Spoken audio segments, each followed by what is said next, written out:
안녕하세요. 안녕하세요. 오늘 대중교육이죠? 네. 오늘 이제 영업에 대한 전반적인 본질을 한번 좀 정리를 해야 될 것 같아요. 왜냐하면 이제 대부분 우리 대전사님들이 이제 궁금해하시는 게 영업을 어떻게 하면 잘합니까?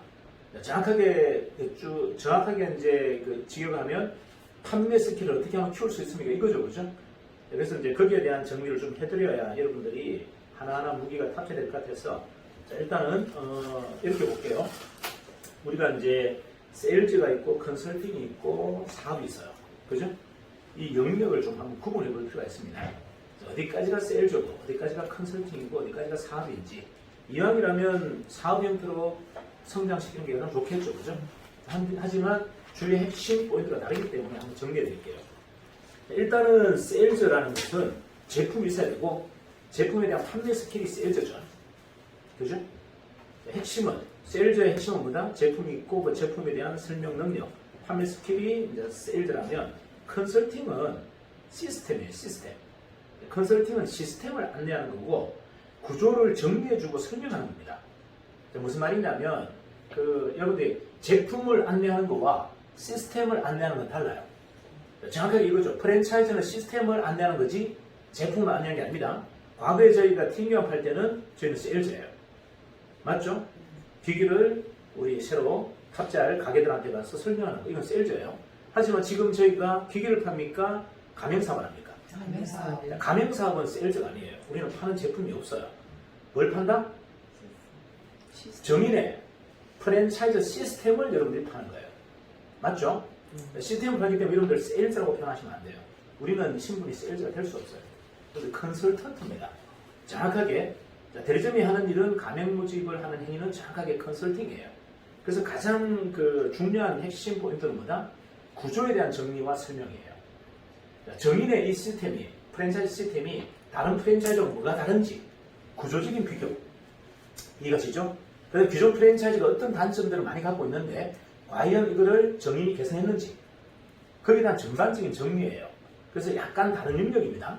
그래서 여러분들이 자꾸 이렇게 영업 스킬 저는 영업을 못해서 그러는데 정확하게 한다면 저희는 영업이 아니에요.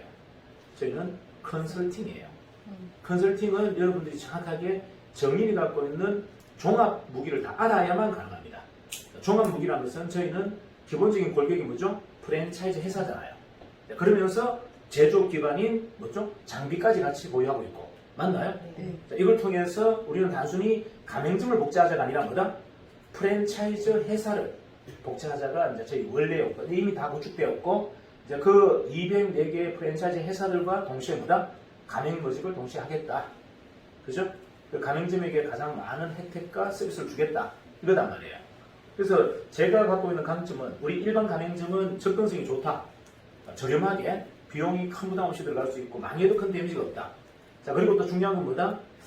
이 본사의 일방적인 관리 채널을 가지고 우리가 서비스를 받기에는 가맹점들이 너무 거리가 멀고 그다음 너무나 한계가 있어요. 그리고 젊은 20, 30대의 슈퍼바이저가 와서 결국은 그들은 관리 감독자지 나를 후원하거나 도와주는 사람이 아니단 말이에요. 이런 구조에서 나이가 적으시 드신 가맹점주들이 만족도가 떨어지고 약간 본사와의 갈등 요소가 생깁니다. 자, 그런 것을 커버하기 위해서 그 현지의 지역에 사실은 전체적인 모든 걸 관리하는 담당자를 배속시킨 거예요. 그분들이 누구다? 지역 대점이죠. 이해가시나요? 그래서 일선에서 여러분들 현장에서 일어나는 바로 실시간 문제들을 같이 고민해주고 도와줄 수 있는 이런 포지션이 우리 정인이 갖고 있는 가장 강한 강점이다. 맞죠? 자, 그러면 이런 것들을 여러분들이 컨설팅으로 풀어줄 수 있어야 된다는 거죠. 아, 회사는 저희는 이렇게 다른 회사입니다. 기존 프랜차이즈와 이게 다릅니다.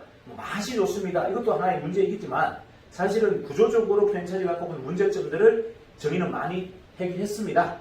이게 여러분들이 이제 사실은 판매 상품이 되어야 된다는 거죠.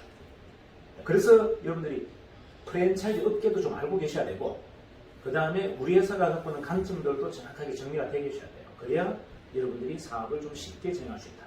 되시겠죠? 자, 그 다음에 이제 사업이란 뭘까? 자, 사업은 세일즈, 제품을 팔거나 시스템을 복제하는 게 아니에요. 뭔데? 나의 가치와 사업의 가치를 전달하는 게 바로 사업입니다. 자, 다시 한번 정리할까요? 사업이란 뭐다? 물건을 팔거나 물건을 팔거나 시스템을 복제하는 역할을 하는 것이 아니고 나의 가치와 사업의 가치를 어떻게 멋지게 정리하고 포장해서 이거를 안내하는 게 바로 사업입니다. 자, 그래서 사업을 우리는 경영이라고 표현하죠. 맞나요? 네. 그런데 우리 회사는 이 세 가지가 다 복합되어 있어요. 여러분들의 정확하게 본다면 여러분 포지션 안에는 이 세 가지가 다 복합되어 있다. 단순하게 팀 경영한다면 여러분들 세일즈예요. 맞죠? 하지만 가맹 모집을 한다면 여러분은 뭐가 된다? 컨설턴트가 되는 거고. 그 다음에 그 지역 대리점이 전국 그 지역에 있는 가맹점을 만약에 한 50개를 관리한다. 이렇게 되면 이거는 여러분들 경영이 되는 거예요. 그러니까 1인 3역이 필요한 사실은 업무다. 하지만 그게 한 번에 해결될 수 없기 때문에 순차적으로 배워나가자. 그죠? 나의 성장도 같이 일어나야 된다. 자, 여러분들 중요한 건 보세요. 세일즈를 한다 하더라. 물론 세일즈도 자기 실력이 굉장히 좋아집니다. 자, 시스템을 복제하게 되면 자기 실력이 좋아지진 않아요. 시스템은 만들어 놓은 걸 그냥 운영하는 거죠. 자, 그런데 아까 나의 가치나 사업의 가치를 잘 포장해서 전달하는 능력이 뛰어난 사람은요, 이 사람은 다른 일을 해도 사업을 하고 다른 사업을 해도 성공합니다. 이건 왜? 오롯이 본인의 실력이기 때문에. 이해가나요? 네. 그래서 제가 여러분들에게 독립된 CEO가 돼야 됩니다. 독립된 경영 체계를 갖춰야 됩니다라고 계속 이야기하는 것은 뭐냐면 여러분의 실력이 기반된 사업이 돼야 된다는 거죠. 누군가의 시스템을 운영하는 사람이 되어서는 안 된다. 여러분들이 직접 시스템을 만들고 운영했던 사람이 되어야 정인이 아니더라도 다른 사업에 가더라도 여러분들은 대선할 수 있는 거예요. 제가 여러분들에게 요구하는 건 그거예요. 우리 회사에서 물론 같이 성공하고 같이 큰 이익을 나누는 것도 중요합니다. 하지만 정인이 설령 잘못됐다 하더라도 여러분들이 독립적으로 어딜 가더라도 정말 어떤 기업의 사업가로서 그죠? 굳건하게 다시 성공할 수 있고 자리잡기만 할 수 있는 것을 저는 더 크게 원하고 있어요. 그래서 사실은 정의는 철저하게 교육 사업을 가야 됩니다. 무슨 말이다? 정의는 프랜차이즈이기도 하지만 교육 사업에 가장 큰 사안을 둘 것이다. 이유가 여러분이 독립된 경영자로 성장할 수 있는 여러 가지 모멘텀과 키워드를 다 제공하겠다. 이게 정의이다. 이래 보시면 전체적으로 좀 구분이 되시겠죠? 그래서 세일즈 스킬이 필요합니까? 시스템 복제 능력이 필요합니까? 기업 경영 능력이 필요합니까? 다 필요합니다. 하지만 하나하나 순차적으로 가자. 하지만 우리가 냉정하게 따져보면 우리는 판매하는 상품은 없어요. 현재는 튀김기만 독자적으로 팔지 않고 커피 머신만 독자적으로 팔지 않기 때문에 정확하게 저희는 판매 상품은 없습니다. 그래서 여러분들이 빨리 뭘로 체질화되어 있어야 된다? 컨설턴트로. 시스템을 팔고 시스템을 복제하는 컨설턴트로 전환하셔야 여러분의 사업에 가장 빠른 효과나 결과가 만들어진다. 이걸 다시 한번 정리해 드릴게요. 자, 일단 마무리하겠습니다.